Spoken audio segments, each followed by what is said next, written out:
Igreja Cristo é Vida, a sua cidade refúgio. Vamos abrir a Bíblia em Mateus capítulo 6, versículo 19 e 20. Vamos até o 21. Mateus capítulo 6, versículo 19. E o tema da mensagem é este: onde está o teu tesouro, aí estará também o teu coração. São palavras do Senhor Jesus. Todos encontraram? Todos acharam? Então acompanhe, por favor, a leitura do texto sagrado. Jesus disse assim: não acumuleis para vós outros tesouros sobre a terra, onde a traça e a ferrugem corroem, e onde ladrões escavam e roubam. Mas ajuntai para vós outros tesouros no céu, onde traça nem ferrugem corrói, e onde ladrões não escavam nem roubam.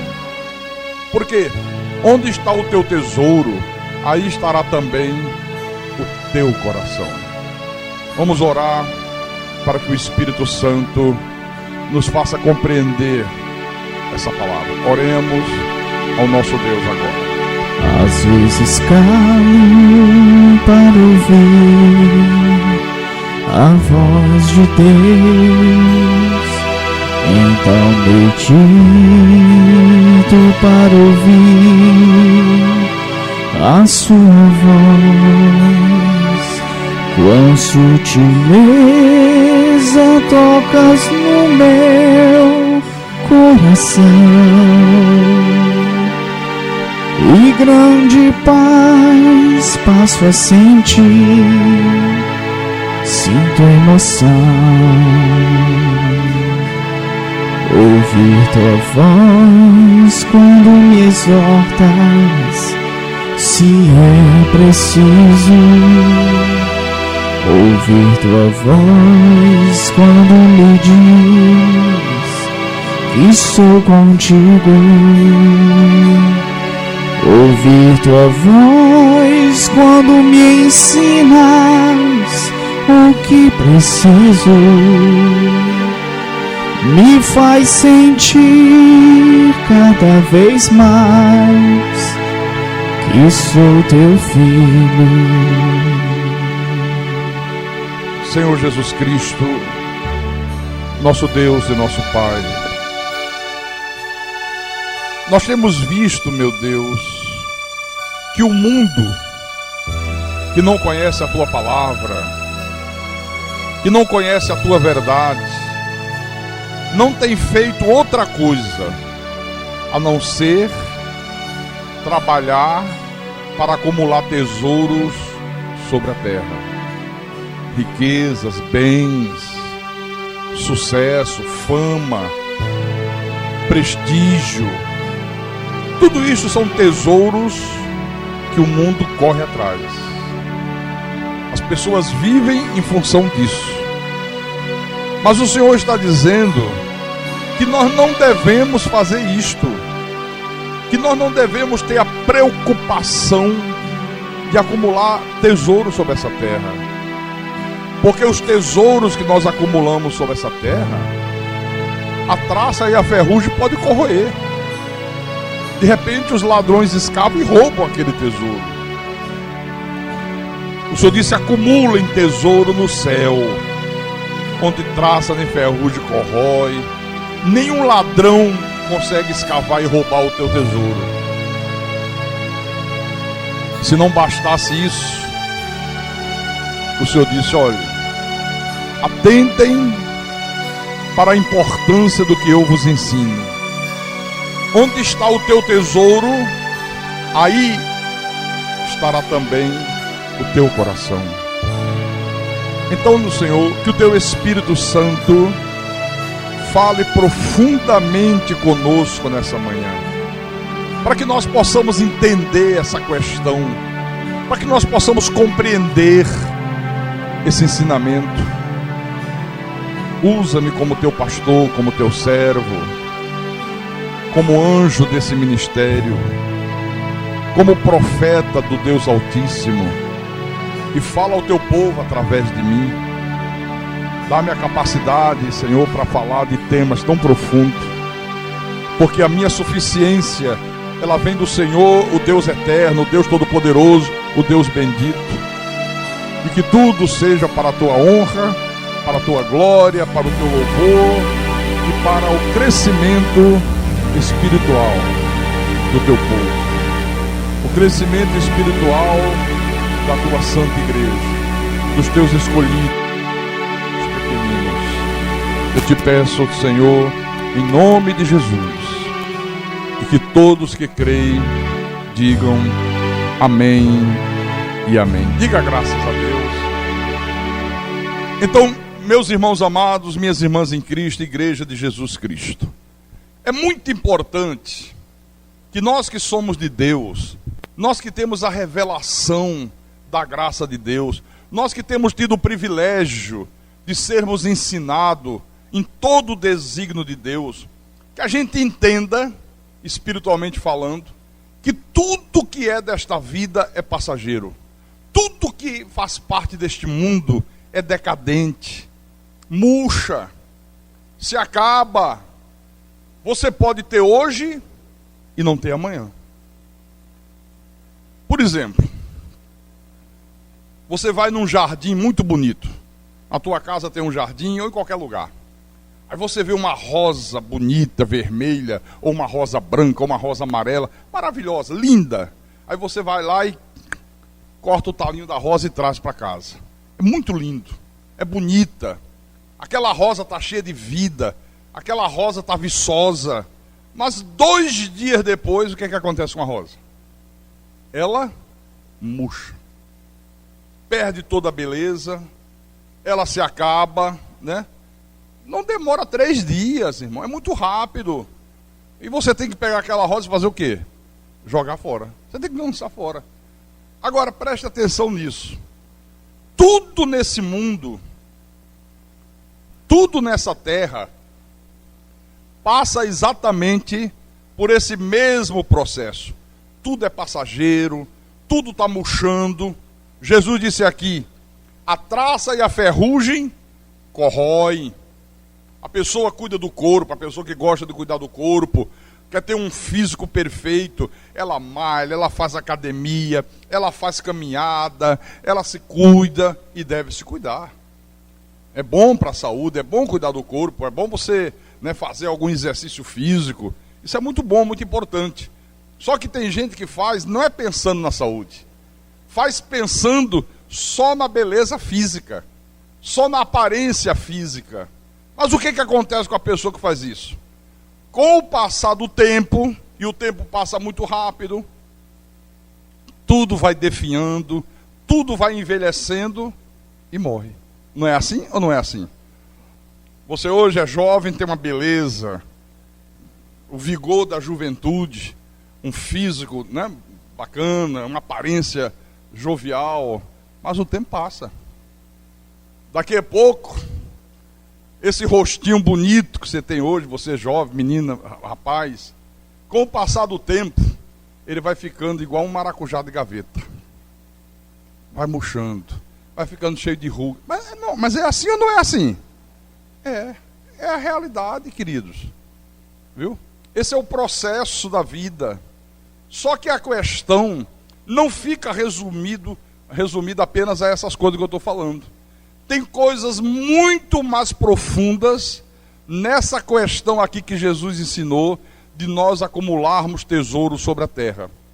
Por exemplo, o Senhor Jesus está nos advertindo aqui sobre o poder terrível que os tesouros sobre a terra podem exercer sobre a nossa vida.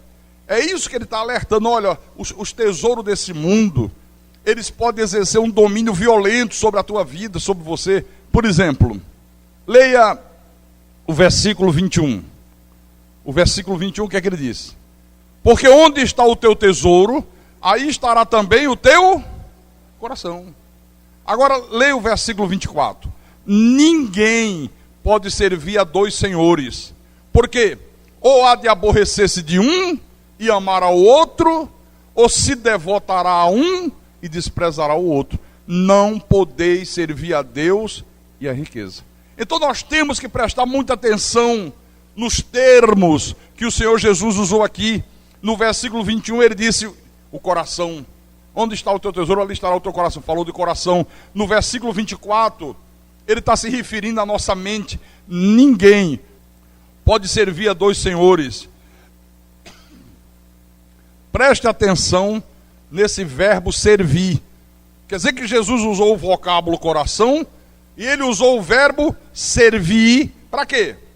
Para chamar a nossa atenção a respeito desse controle terrível, desse controle violento que as coisas deste mundo tendem a exercer sobre a nossa vida.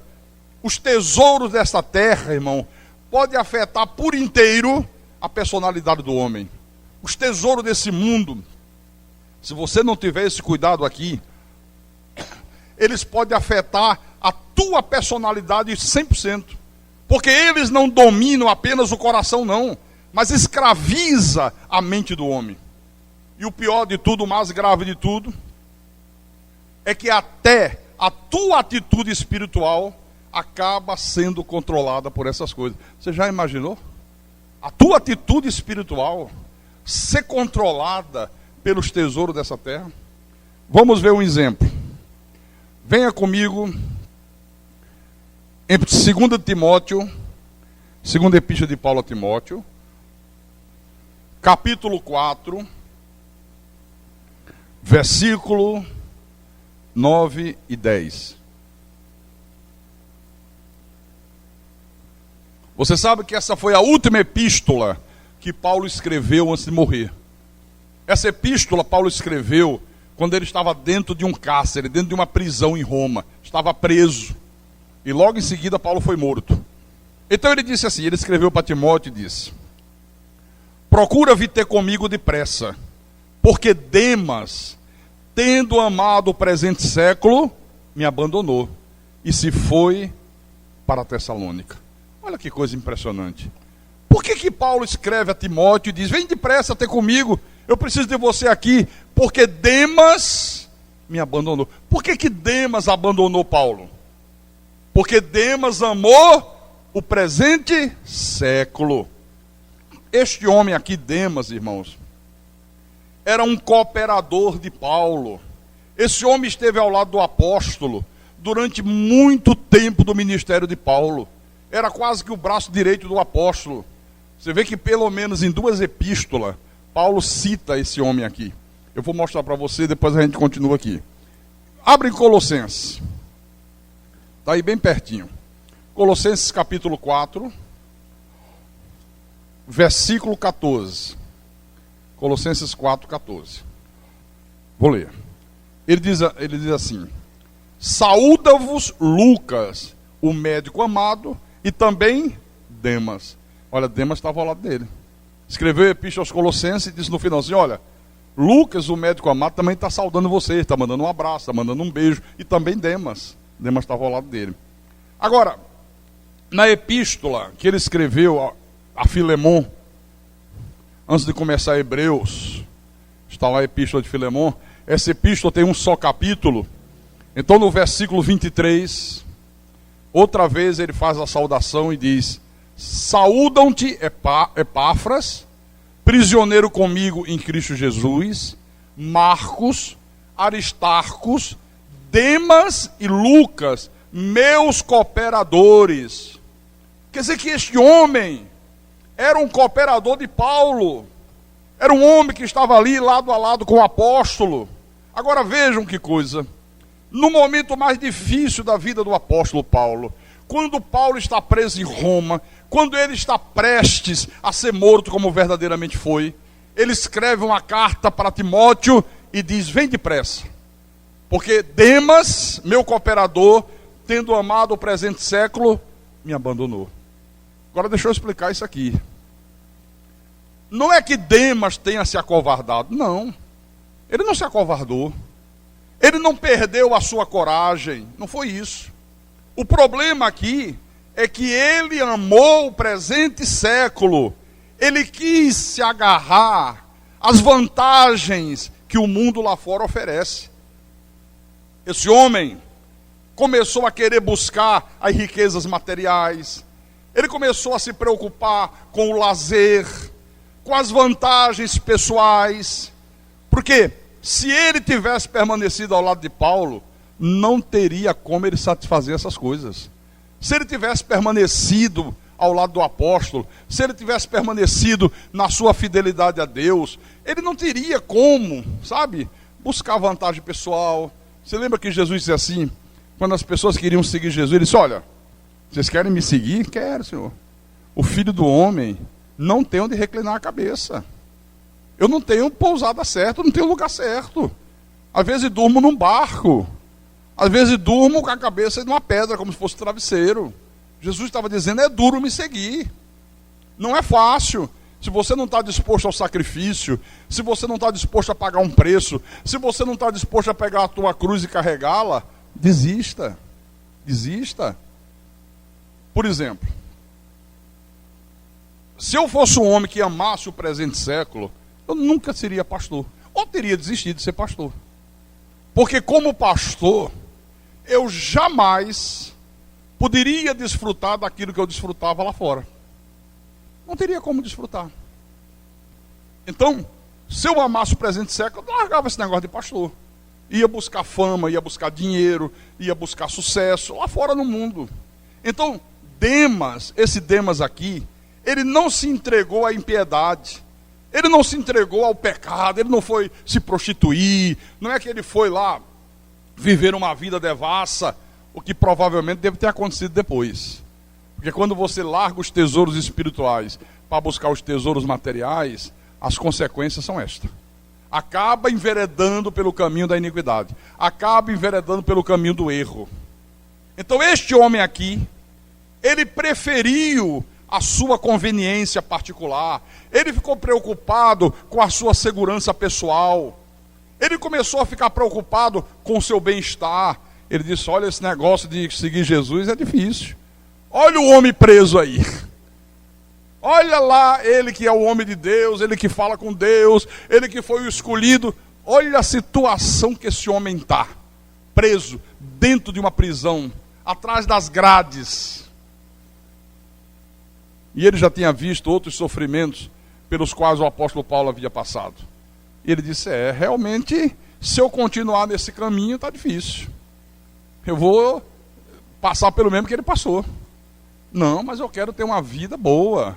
Eu quero correr atrás das coisas, eu quero ter bens materiais, eu quero ter riqueza, eu quero ter prestígio.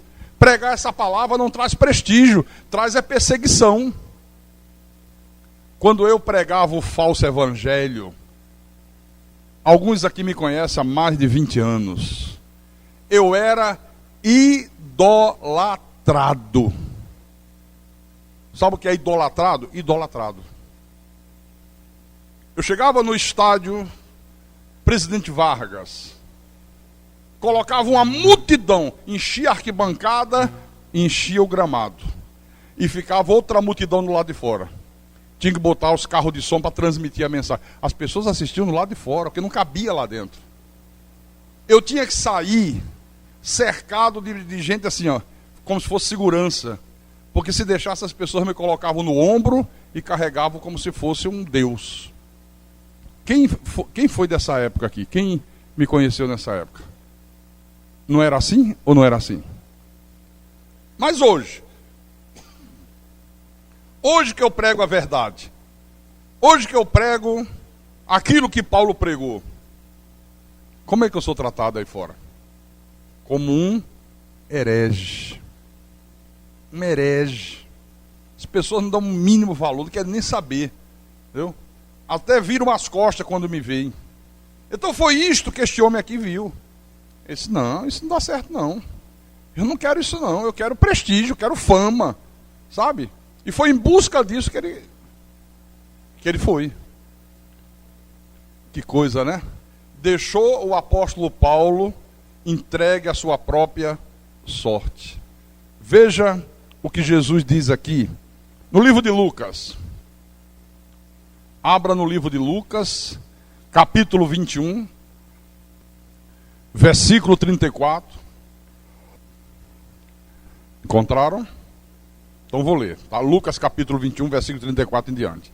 Acautelai-vos por vós mesmos, para que nunca vos suceda que o vosso coração fique sobrecarregado com as consequências da orgia, da embriaguez e das preocupações deste mundo, e para que aquele dia não venha sobre vós repentinamente como laço.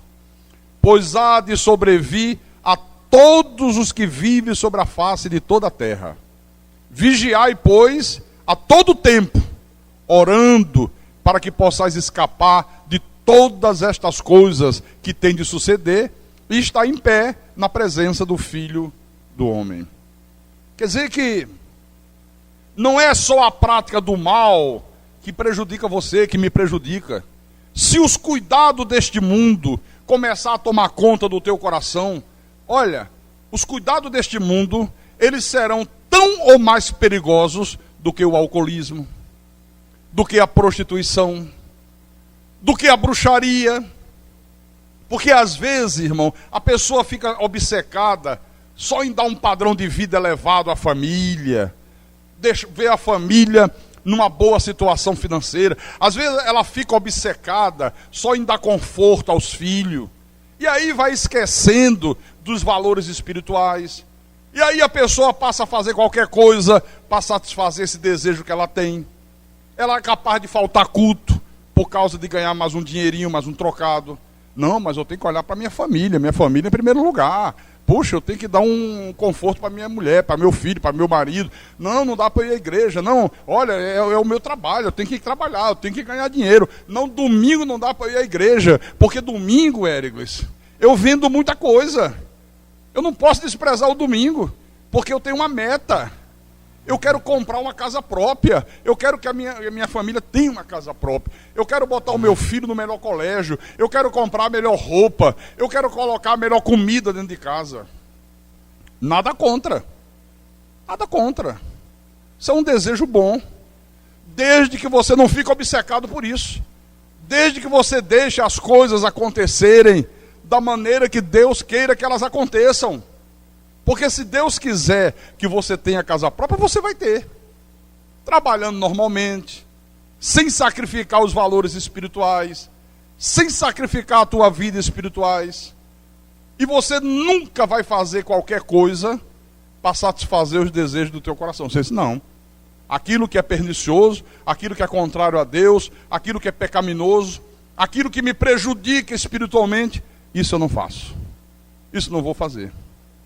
É por isso que Jesus diz que nós não podemos servir a dois senhores. Volte lá em Mateus. Mateus capítulo 6, versículo 24. Ele disse assim, ninguém, o que é que significa ninguém, hein? Ninguém. Eu não posso, você não pode, ninguém pode. Não, pastor, mas eu sou muito espiritual, eu me garanto. Não existe isso não, querido. Eu sou muito espiritual, eu me garanto. Ele está dizendo, ninguém pode servir a dois senhores. Por quê? Ou há de aborrecer-se de um e amar ao outro, ou se devotará a um e desprezará o outro. Não podeis servir a Deus e as riquezas. Quer dizer que os dois senhores nos impõem uma exigência absoluta. Esses dois senhores. As coisas deste mundo são assim. Elas têm uma tendência de dominar a nossa personalidade por inteiro. As coisas desse mundo, elas têm uma tendência de requerer a nossa devoção total, de requerer que nós vivamos para ela de uma maneira absoluta, de uma maneira totalitária. É assim as coisas desse mundo. Mas por outro lado, irmãos, as exigências de Deus também são absolutas, também são totalitárias. Por isso o confronto, por isso... você não pode servir a dois senhores. A riqueza, os bens materiais exigem isso. Que você se dedique totalmente para elas. Mas Deus diz, mas eu também quero que você se dedique 100% para mim. Olha o conflito. Vai ter que escolher um ou outro. Não pode servir aos dois, não tem como servir aos dois. Adianta um pouquinho em Marcos. Capítulo 12, versículo 30. Marcos capítulo 12, versículo 30. Esse é um dos versículos mais fortes, se nós podemos assim dizer, da Bíblia. Porque todos são fortes, né? Mas esse é tremendo. Jesus disse assim: amarás, pois, o Senhor teu Deus com 70% do teu coração. 30% você divide com a família, com os filhos, com a esposa, com o marido, com o trabalho, com o estudo. É isso? Não. Amarás, pois, o Senhor teu Deus de todo o teu coração, de toda a tua alma, de todo o teu entendimento e de toda a tua força. Que forte isso aqui, hein? Abra em Mateus capítulo 10. Mateus 10, versículo 37. Agora ele complementa aqui para a coisa ficar mais fechada ainda. Ele diz: quem ama seu pai ou sua mãe mais do que a mim, não é digno de mim. Quem ama seu filho ou sua filha mais do que a mim, não é digno de mim. Quer dizer que se o amor que você tem para com Deus não for um amor infinitamente maior que o amor que você tem pela tua família, o amor que você tem pela tua parentela, o amor que você tem pelo teu filho, você não será digno de Cristo. Você não é discípulo de Jesus. Você não é um eleito. Você não é um predestinado. Está aqui, ó. Interessante, né? Jesus foi logo nos extremos. Ele foi logo nas coisas de maior importância, né? Pai, mãe, filho. Olha como ele foi sábio. Por que ele foi logo nos extremos, hein? Porque na hora que ele foi nos extremos, pai, mãe, filho, as coisas menores já estão implícitas aqui. Coisas de menor importância já estão inseridas nesse contexto. Por exemplo, ele não ficar entrando em minúcia. Ele poderia dizer, continuar a dizer: se alguém amar mais o seu emprego do que a mim, se alguém amar mais o seu automóvel do que a mim, mais a sua reputação. Não, eu tenho uma reputação. Eu não posso frequentar essa igreja porque a minha reputação diante das outras igrejas é muito grande. Tem um pregador que um dia ele ouviu falar da graça de Deus, e outro pastor mostrou toda a verdade da graça para ele, e ele disse: é maravilhoso, só que eu não posso pregar isto. Por quê? Por causa da minha reputação. Como assim? Não, porque eu tenho trânsito em todas as denominações, eu escrevo muitos livros, todos os crentes compram meus livros, não importa qual seja a denominação dele, todos compram. Se eu pregar essa graça, se eu pregar essa verdade, se eu pregar esse evangelho, minha reputação vai lá para baixo. Eu vou ser mal visto, eu vou ser chamado de herege, já não vão mais comprar os meus livros como compram. Entendeu como é que é a coisa? Se alguém amar mais o seu padrão de vida do que a mim, mais o seu clube de futebol do que a mim, uma pessoa deixar de assistir um culto, porque vai para o estádio, ou vai ficar em casa de frente da televisão, porque o time tem um jogo importante, é inadmissível um comportamento desse. Completamente inadmissível. Então a questão aqui é a seguinte: Jesus foi tremendo. Ele disse: olha, ou um ou outro. Vocês não podem servir a Deus e ao mundo. Quer dizer que isto é uma impossibilidade, está aqui. Então a verdade que o Senhor Jesus está ensinando nesse texto aqui é que todo e qualquer materialismo é ateísmo. Os ateus é que são apegados às coisas materiais. Jesus está dizendo: se você está dominado pelos cuidados desse mundo, se você tem atitudes materialistas, isto é a prova de que você nunca se converteu. Isso é a prova de que você continua na iniquidade. É isso que ele está ensinando aqui. Essa é a verdade bíblica, querido. Antes da graça de Deus, eu era materialista, você acredita? Mas eu não era materialista só em relação à minha pessoa pessoal. Eu era muito materialista, sim. Não, eu tenho que ganhar muito dinheiro. Eu tenho que ter uma casa própria. Eu vou fazer o possível e o impossível. Quando você diz o possível e o impossível, cuidado. Porque se você tem uma visão espiritual, você sabe o que é que representa isso. Se você não tem, você está dizendo, eu vou fazer qualquer coisa, certo ou errado, para que eu possa deixar uma casa para cada filho meu. Era meu sonho. Eu quero deixar uma casa para o Rodrigo, uma casa para o Rafael, uma casa para o Renan. Eu quero deixar uma casa para a Renata. Vou deixar os meus filhos tudo preparado. Era meu sonho. Quando eu me converti, e só o Evangelho da Graça de Deus converte, não tem outra palavra que converta, olha, isso saiu definitivamente da minha cabeça. Eu não me preocupo com nada material. Eu não me preocupo em deixar nada para filho. O maior tesouro que eu posso deixar para os meus filhos é o exemplo da palavra, é o ensino da palavra, é o meu exemplo como pastor. Esse é o maior tesouro que eles podem ter. Esse é o maior tesouro que eles podem ter. Então muda completamente. Aqui, olha, em Mateus capítulo 6, tem algo também muito importante que eu quero compartilhar com a igreja. Mateus capítulo 6, versículo 22, vamos ler o 22 e 23. Agora ele disse assim: são os olhos a lâmpada do corpo. Se os teus olhos forem bons, todo o teu corpo será luminoso. Se, porém, os teus olhos forem maus, todo o teu corpo estará em trevas. Portanto, caso a luz que há em ti sejam trevas, que grandes trevas serão. O que é que Jesus está dizendo?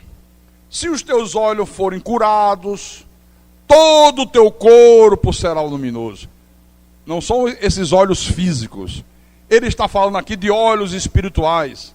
Quando os teus olhos espirituais são iluminados por Deus, você enxerga que há um só Deus. Você enxerga que há um só Senhor.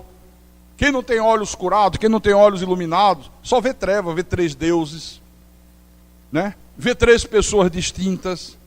Quando os teus olhos são iluminados por Deus, você não enxerga como riqueza principal os bens materiais. Não. Você vê que a riqueza principais são as espirituais. Agora, por outro lado, se os teus olhos estão enfermos, se você não tem os teus olhos iluminados, todo o teu corpo estará em trevas. Olha, era o que acontecia nesse tempo aqui com os fariseus, e é o que acontece com muita gente nos dias de hoje. Veem os santos como intercessores, acendem velas, fazem corrente de libertação, buscam somente o quê? Riqueza. Essa multidão de gente que você vê aí nas várias denominações, 90% ou mais vão somente em busca de bens materiais. Querem riqueza, querem casa própria, querem automóvel, querem que Deus abra a porta para ter um grande salário, né, irmão? Querem a cura das doenças, das enfermidades. É o que motiva as pessoas a irem para esse lugar. Por isso que elas não estão nem aí se a palavra que é pregada está certa, se está errada, se é a verdade. Elas não querem nem saber. Elas querem um resultado. Elas querem que algo aconteça nessa área. Acontecia isso com esses fariseus aqui, ó. Buscam somente os bens materiais.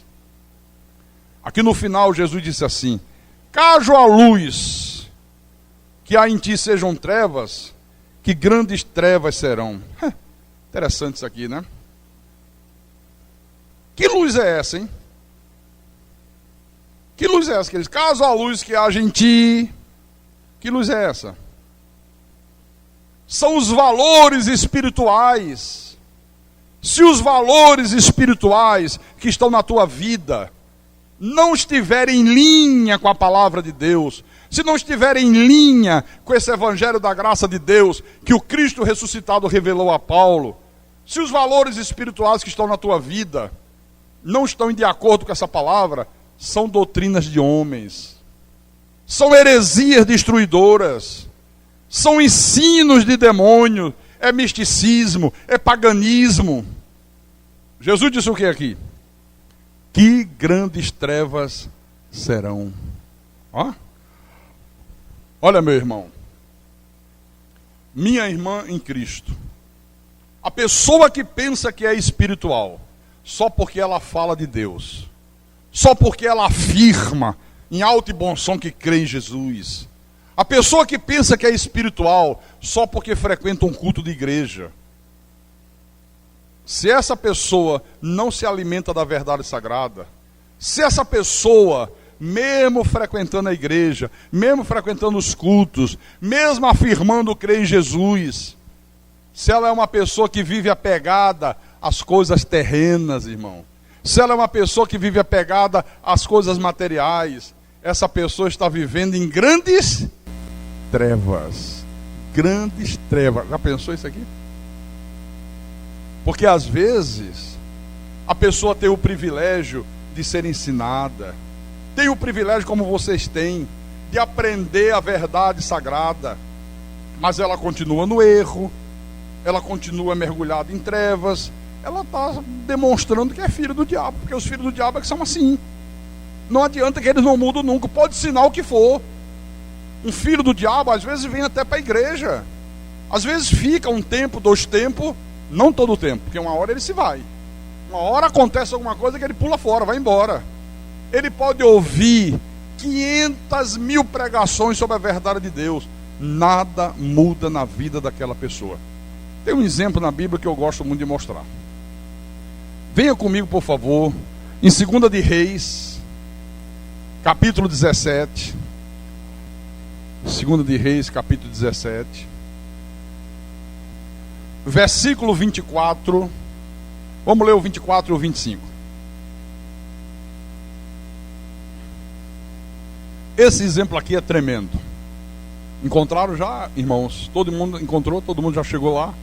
Em 2 de Reis, capítulo 17, versículo 24 e 25. Então vou ler. O rei da Síria trouxe gente de Babilônia, de Cuta, de Ava, de Ramate e de Servafaim, e a fez habitar nas cidades de Samaria, em lugar dos filhos de Israel. Tomaram posse de Samaria e habitaram nas suas cidades. A princípio, quando passaram a habitar ali, não temeram o Senhor. Então, mandou o Senhor para o meio deles leões, os quais mataram alguns do povo. Deixa eu explicar aqui. O rei da Síria, que era um rei perverso, que era um rei ímpio, ele conquistou com seu exército poderosíssimo uma parte de Israel. Ele conquistou a cidade de Samaria. E o que é que ele fez? Tirou o povo de Israel de lá, os filhos de Israel, e trouxe o povo da Babilônia. Ora, o que significava a Babilônia? A Babilônia naquela época era o berço das falsas religiões. A Babilônia naquele tempo era o berço do paganismo, era o berço de todo o diabolismo que havia no mundo. Então, todo esse povo aqui trazido pelo rei da Síria era da descendência da serpente, era da descendência de Caim. E o que é que eles fizeram? Não reconheceram Deus como Senhor, não reconheceram Deus como Todo-Poderoso. Não, tem negócio de Senhor não. Existem muitos deuses, todos os caminhos levam a Deus, né? Não tem essa história não, esse povo já foi expulso daqui, nós não queremos nada com esse negócio de um só Deus, um só Senhor. Esse negócio de um Deus Todo-Poderoso não existe. E Deus está lá vendo. Ah é? Não existe não, né? Tá bom. Um dia Deus manda leões para o meio do povo. De repente apareceu leões. As cidades foram invadidas por leões. E muitos desse povo aqui foram mortos pelas feras. Muitos morreram. Leia o versículo 26. Leia o versículo 26. Pelo que se disse ao rei da Síria: as gentes que transportastes e fizestes habitar nas cidades de Samaria não sabem a maneira de servir o Deus da terra. Por isso enviou ele leões para o meio delas, os quais as matam, porque não sabe como servir o Deus da terra. Alguém chegou e disse para o rei da Síria: olha, isso aí que aconteceu, esse bando de leões que surgiu não se sabe de onde e matou muita gente, é porque o povo que você trouxe para cá não sabe servir ao Deus dessa terra. Não sabe. Vocês não aprenderam como servir esses deuses. Vocês sabem servir a muitos deuses, mas a esse Deus aqui vocês não sabem. Então o rei disse: é isso? É por isso que aconteceu? É. Ele disse: bom, manda buscar um dos sacerdotes de Israel, um desses sacerdotes que nós expulsamos, e manda que ele vá lá, na cidade de Samaria. Manda que um dos sacerdotes de Israel habite lá com o povo, ensine ao povo como eles devem servir ao Deus daquela terra. Interessantíssimo isso aqui, né? É o seguinte: nessa época aqui, eles ensinavam, eles criam que cada cidade, cada região, cada país tinha um Deus diferente. Eles criam assim, eles ensinavam assim. É como hoje, nos dias de hoje, tem gente que ensina a igreja a fazer batalha espiritual. Eles se inspiraram nisso aqui. Sabe o que é que eles dizem? Esse pessoal pentecostal que faz batalha espiritual diz assim: olha, cada cidade tem um demônio chefe, cada bairro tem também um chefe, cada rua tem um demônio que chefia aquela rua. Aí eles vão evangelizar, por exemplo, eles dizem assim: vamos evangelizar o Montese. Mas olha, o bairro do Montese tem um demônio que é o chefe. Precisamos primeiro amarrar o chefe do Montese. Agora vamos começar por a rua tal. Olha, essa rua também tem um demônio de chefe, vamos amarrar o chefe. Depois a gente amarra os outros. Eles creem assim. E se inspiraram nisso aqui, ó. E sai amarrando, ungindo a rua com óleo, fazem tudo quanto é palhaçada. É isso que eles creem. Versículo 27 e 28. Então, o rei da Síria mandou dizer: levai para lá um dos sacerdotes que de lá trouxeste, que ele vá e lá habite, e lhes ensine a maneira de servir o Deus da terra. Foi, pois, um dos sacerdotes que haviam levado de Samaria, e habitou em Betel, e lhes ensinava como deviam temer ao Senhor. Quer dizer que foi um homem de Deus,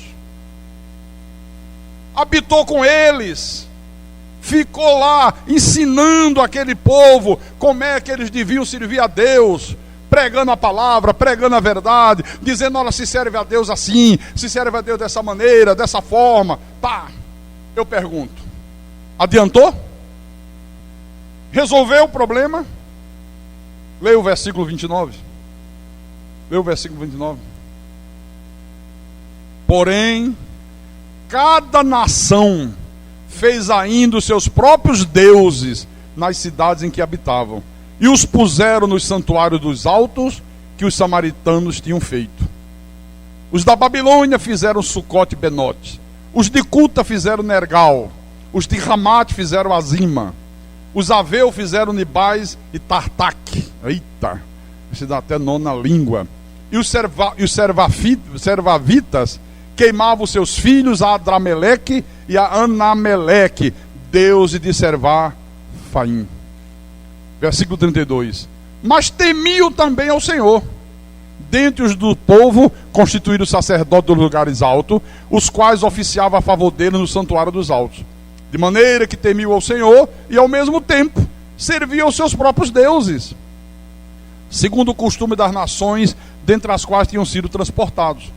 Até ao dia de hoje fazem segundo os antigos costumes, não temem ao Senhor, não fazem segundo os seus estatutos e juízos, nem segundo a sua lei e o mandamento que o Senhor prescreveu aos filhos de Jacó, a quem deu o nome de Israel. Quer dizer, eles achavam que bastava aprender algumas coisas acerca do Deus de Israel, e aí dali por diante ia tudo correr bem, ia tudo correr tranquilo. Então eles aprenderam acerca de Deus, eles foram instruídos na verdade sagrada, mas não abandonaram as suas práticas erradas. Compreendeu? É por isso que às vezes você passa na rua e o cara bota um adesivo no carro. Espiritismo cristão. O cara quer dizer, não, eu creio em Deus, mesmo estando no espiritismo. Compreendeu? Mesmo que vocês dizem, não, tudo bem, eu creio, mas eu quero continuar aqui. Eu sou cristão espírita. Catolicismo cristão. Tanta bobagem que você vê por aí, isso aqui, ó. Aprende, aprende, aprende, mas continua nas suas práticas erradas. Versículo 41. Versículo 41. Assim, estas nações temiam o Senhor e serviam as suas próprias imagens de escultura, como fizeram seus pais, assim também fazem seus filhos e os filhos de seus filhos, até ao dia de hoje. Irmãos, não é isto aqui que acontece com muita gente hoje? É ou não é? Aprende a verdade da graça, às vezes pelo programa de rádio, às vezes através de uma fita que recebe. Aprende a verdade sagrada, a verdade da graça, quando faz um seminário na igreja. Vibram com a verdade de Deus, tremendo, maravilhoso, que palavra tremenda. Mas continuam agarrados à lei, continuam agarrados ao jejum, às vigílias, aos sacrifícios de tolo, continuam agarrados às doutrinas de homens. É exatamente a mesma coisa daqui, ó. Porque, olha, não tem nada pior do que uma pessoa dizer que crê no Evangelho da graça de Deus, dizer que crê na predestinação, dizer que crê na soberania de Deus, e continuar lá, enfurnado, no meio daqueles que negam a verdade sagrada. Não tem nada pior do que isso, meu querido. Nada é mais abominável do que isso. Nada, absolutamente nada. Ou então, a pessoa dizer que teme a Deus, ela dizer que ama Jesus, mas apesar disso, ser uma pessoa que não coloca Deus em primeiro plano, ser uma pessoa que não coloca a obra do Senhor em primeiro lugar na sua vida, ser uma pessoa que continua apegada à riqueza, apegada aos bens materiais, uma pessoa avarenta, uma pessoa mesquinha. Olha, essa é a pior coisa que pode existir. Esse é o pior tipo de insulto que alguém pode fazer a Deus. Mas com que facilidade, né? Nós vemos pessoas agirem assim nos dias de hoje. Com que facilidade? Eu já contei aqui um tempo atrás uma historinha, e quero contar de novo. Diz que havia um homem que criava gado.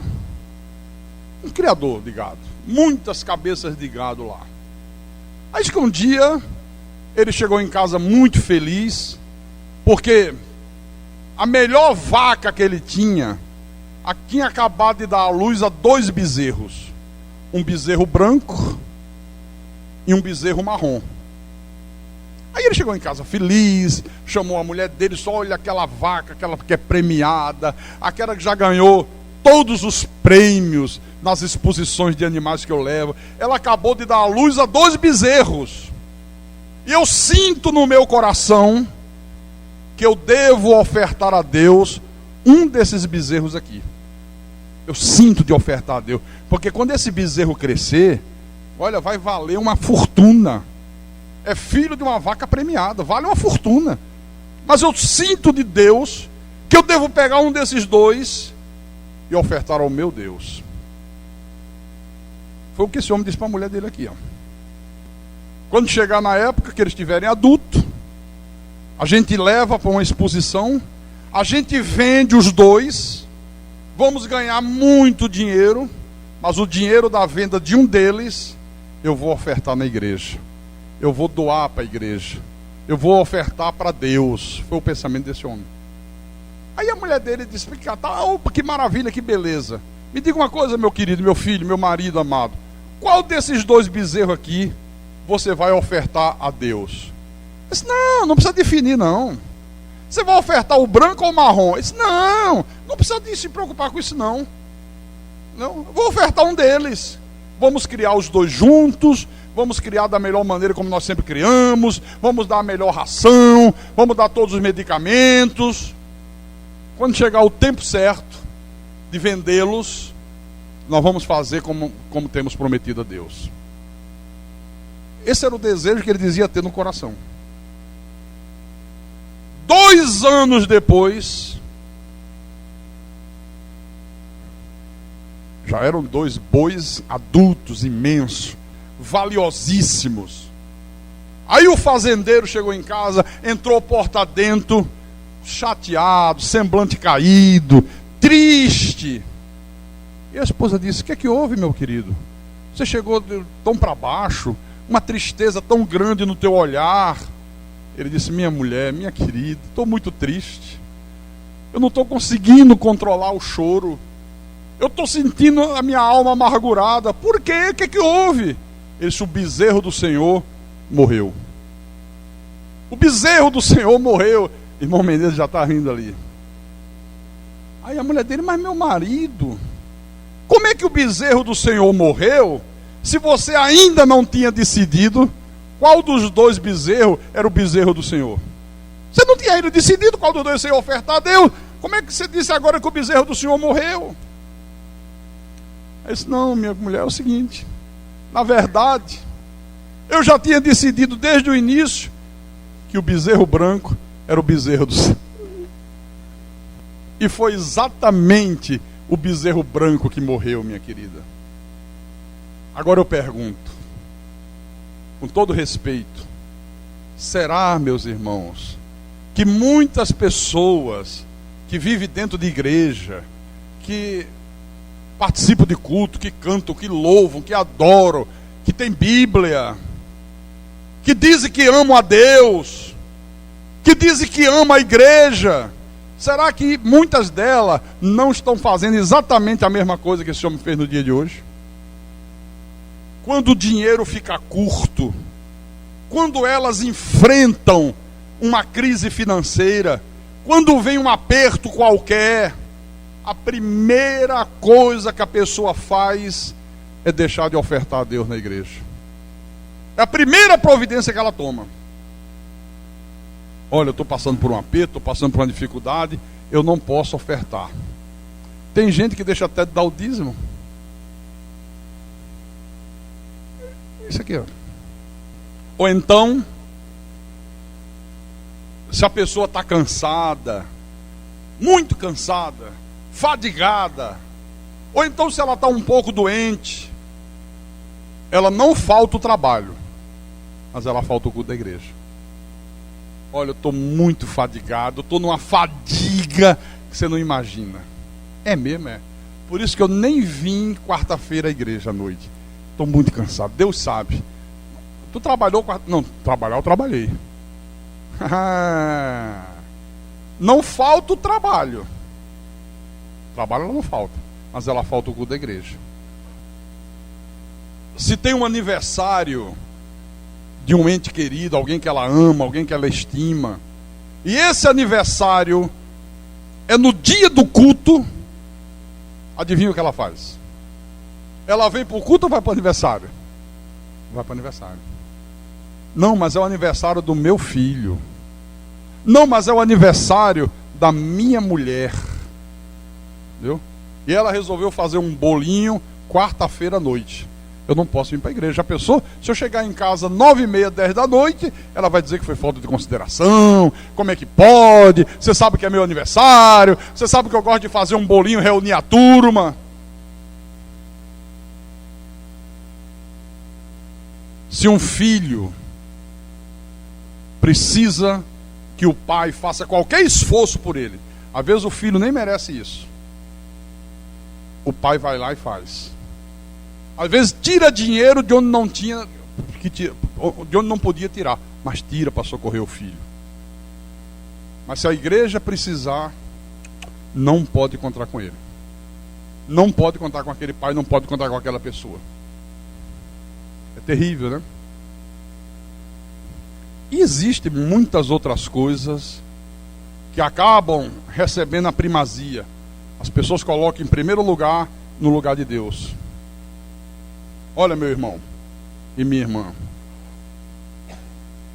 as coisas que as pessoas mais gostam são exatamente aquelas que elas nunca querem abrir mão delas. Nunca querem abrir. Por isso que Jesus disse: onde está o teu tesouro, ali ou aí estará também o teu coração. Quem gosta muito de dinheiro, não abre mão de ganhar dinheiro por causa de um culto a Deus. Ele nem pensa duas vezes. Entendeu? As coisas que as pessoas mais gostam, que ela nunca querem abrir mão dela. Viu? Onde está o teu tesouro, aí estará também o teu coração. Dura essa palavra, não? Profunda essa palavra aqui.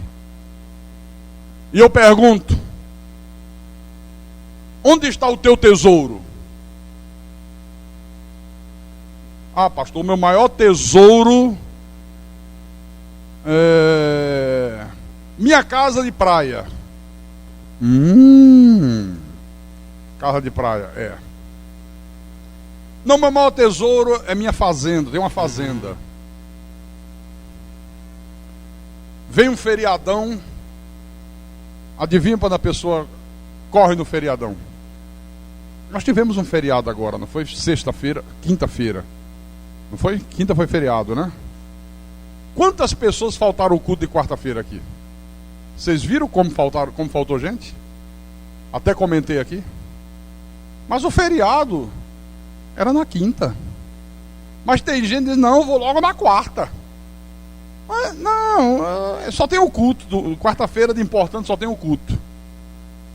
Culto pode deixar. Na verdade ele está dizendo: quarta-feira o de menos importante é o culto, dá para faltar.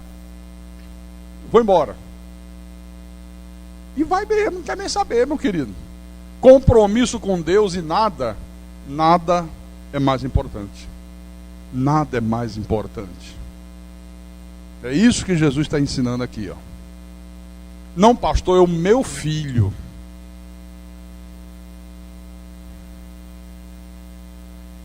A irmã Jeane está aí, tá? É porque a claridade ali não deixa eu ver lá atrás. Tá lá. Teu marido está aí? Tá ali o abençoado. E a irmã Jeane chegou aqui na igreja. Posso contar, irmã? Testemunho? Pode? E ela disse: pastor, puxa vida, estou tão triste. Eu quero deixar de ser diaconisa. Quero deixar. Por quê, minha querida? Não, porque meu marido, ele reclama muito, sabe? Porque domingo de manhã eu estou na igreja, aí volto a casa, almoço, aí já volto de novo à noite. Ele disse: você vai morar na igreja agora, é? Você vai viver lá na igreja? Leva a cama. Bota lá uma cama lá no... Ele está rindo ali. Ora, como é que é possível uma coisa dessa? Eu digo: irmã, lá no gabinete, e tinha outras pessoas presentes, eu digo: olha, quem pega no arado e olha para trás, Jesus disse, não é digno de mim. Se você ceder à pressão, daqui a pouco ele vai fazer pressão para você não vir mais nem para o culto. Começa desistindo de servir. Daqui a pouco ele reclama que quarta-feira à noite não é para ir. Aí daqui a pouco, domingo, ele vai dizer: poxa, é o único dia que eu tenho para ficar em casa. Você vai para a igreja. Aí cedo, daqui a pouco nem para a igreja você vem.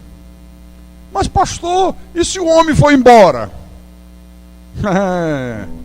Eu digo: deixa que Deus toma conta disso. Confie em Deus. Seja fiel a Deus. Não ceda. Foi a orientação que eu dei a ela. Eu dou a orientação certa. Para o bem dela, para o bem do casamento dela, para o bem do marido dela, para o bem dos filhos dela, para o bem da vida dela. Foi a orientação que eu dei. E ela disse: sabe que o senhor está falando a verdade? Sabe que eu não tinha pensado dessa maneira? É isso mesmo, pastor. Olha como é fácil a pessoa fraquejar. Olha como é fácil a pessoa ceder a uma pressão de alguém que ela ama. E ela foi firme, aguentou firme. Sabe quem está ali do lado dela todos os cultos agora? Deixa eu olhar para o rosto dele. Olha como é que ele ri lá. Está ali, ó. Amém, irmãos? Amém, irmã? Dê uma forte salva de palmas para esse Deus maravilhoso.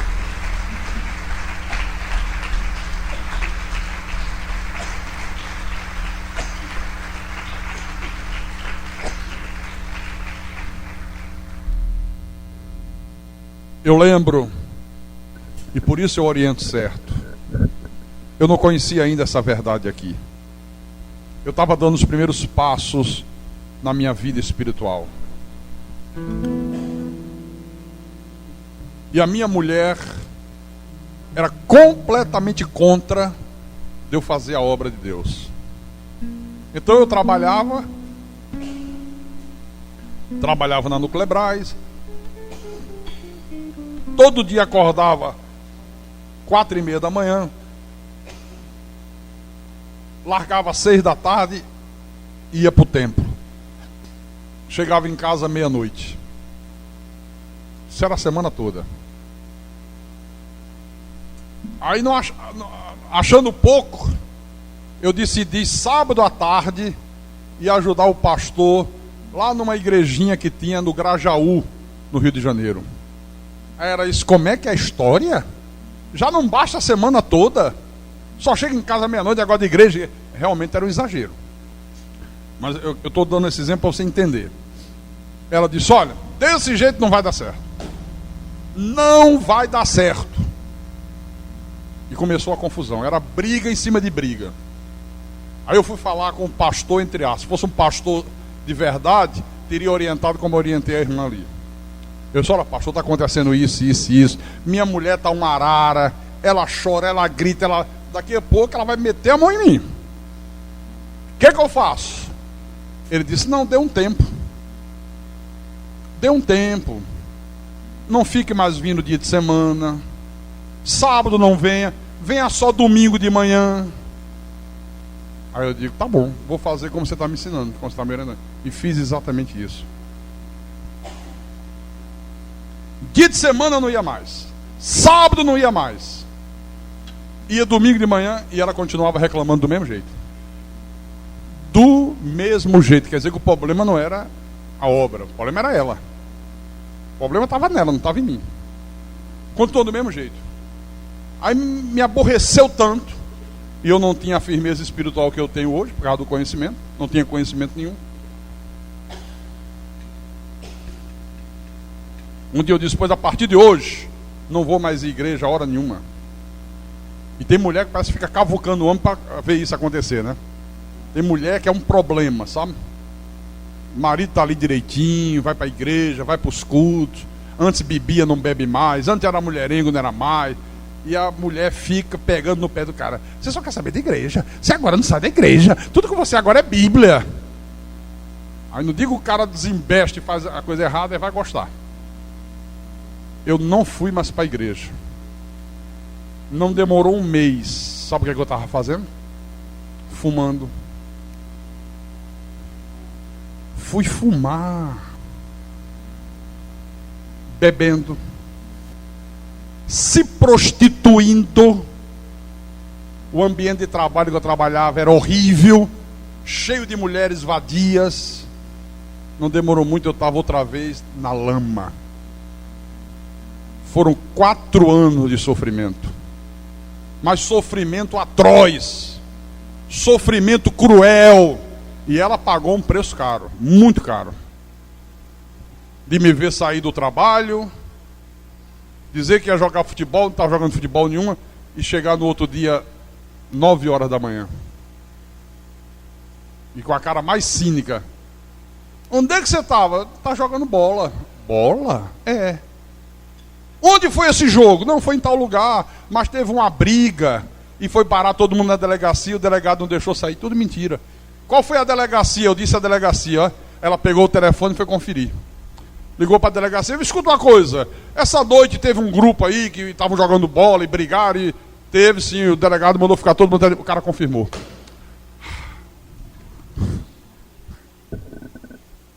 Tem um ditado que diz assim, ó: quando você quer fugir de Deus, o diabo te dá o cavalo e as esporas. Tudo pronto, só fugir, só querer. Você vê, não é o diabo, até isso confirmou a minha mentira. E eu saí de uma enrascada danada. Claro que no íntimo dela ela sabia que não era verdade, mas não tinha como provar. Entendeu?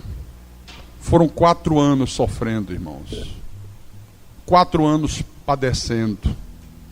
Nós temos gente aqui na igreja passando por esse drama. Eu não vou dizer quem é, claro. Mas a pessoa chegou para o pastor, a minha mulher, olha, está um problema. Ela implica. Ela odeia. Eu não posso colocar um CD para ouvir uma pregação em casa. Desliga isso aí que eu odeio ouvir isso aí. Mas vive dentro da igreja católica, promove procissão, promove novena. Ele disse, e agora? Como é que eu faço, pastor? Eu conheço a verdade, Jesus me libertou disso tudo. Aí vejo lá, durante a semana, aquele grupo de gente fazendo uma novena na minha casa, organizando procissão lá dentro de casa para fazer. O que é que eu faço? Eu digo, bom, quem converte é Deus, não é por força nem por violência. Tudo bem, isso aí nós sabemos disso. Se a tua mulher for uma eleita, no tempo de Deus, Deus vai converter e vai trazê-la. Mas o cabeça da casa é você. Ele diz, pois é, porque eu conheço a verdade, eu fico constrangido. Então você tem que ter coragem de chegar, vem cá, minha querida. Não vamos brigar, não é para haver discórdia entre a gente, nós nos damos bem, nós nos amamos. Você vai para a tua idolatria, eu vou para a minha verdade, não tem problema nenhum. É Deus que vai te trazer se você for uma eleita dele. Agora, aqui dentro de casa, não. Aqui dentro de casa não tem procissão, não tem novena, não tem negócio de botar a imagem de Maria e ficar essa mariolatria aqui. A partir de hoje acabou. Eu digo, seja o homem da casa.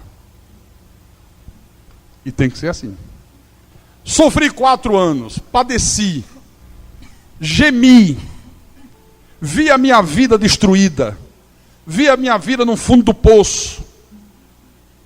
Eu bebia todos os dias da semana. Chegava sexta-feira, como eu era casado, não podia ir para gandaia na rua. Aí eu arranjei um meio de botar um jogo com os amigos, jogar pôquer a dinheiro. Aí trazia os meus amigos, engenheiros da Nuclebras, com as respectivas esposas, e nós formávamos uma mesa de pôquer, apostando, valendo dinheiro.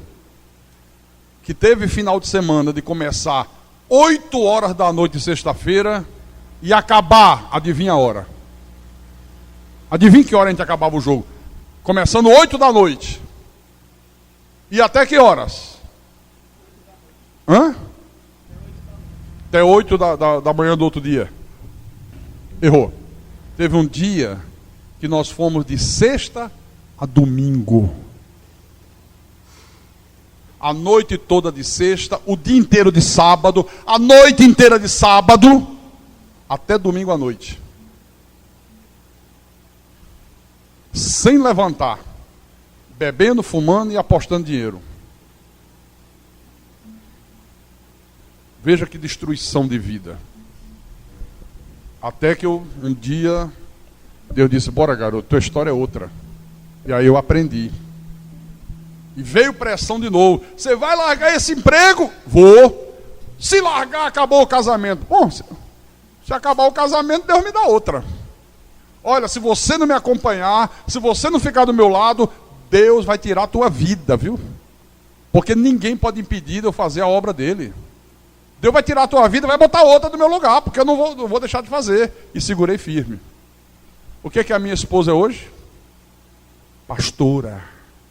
Pregadora do Evangelho da graça de Deus. Mas Deus só agiu quando eu fui firme. Amém.